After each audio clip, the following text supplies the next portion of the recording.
And that's for the piggies in every US city thinking a seat in the back row is Porsche because of European history. They miss seeing the monocle though, so I be in the front row on days I am making dough.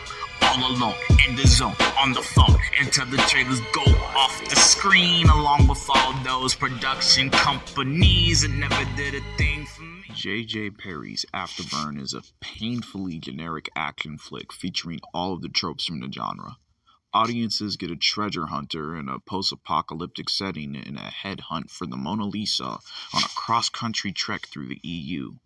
The only true credit Perry's picture deserves is in the miraculous acquisition of star power his indie flick was able to attain.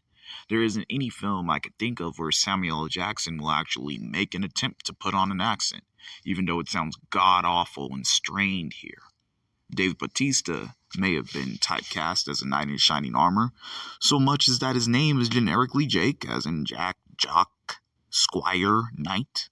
But this is still Bautista we're talking about here, and he can run through the action tropes and still be a joy to watch, even in a film as bleak and tasteless as this.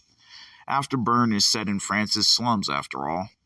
Maybe I would have felt better if the obligatory midlife crises gas guzzler choice would have been a Ram TRX instead of the Chevy equivalent.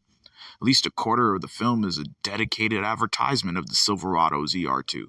I already saw the latest Mission Impossible, and at least it wasn't filled with a hefty chunk of ad space for a truck I could never see myself purchasing. And then the whole overarching plot is that Jake is just doing this to get a French flatback on a boat and leave his Merc life behind. Oh, but of course his Husky has to come with him too, and his bike. I now believe that Afterburn is for tone-deaf US jingoists going through a midlife crisis. This movie must be for the people who run the work sites I've done construction in. You know, the contractors that spend all day pushing papers, walking around the site inspecting but never actually lifting the tool, and driving off in their king and country or whatever to their nuclear family.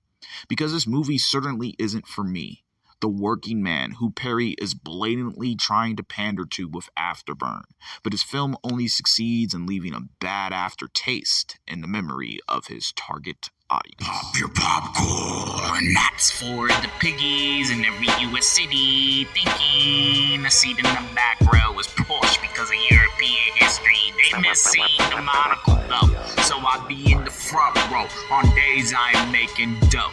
All alone, in the zone, on the phone, until the trailers go off the screen, along with all those production companies that never did a thing for me.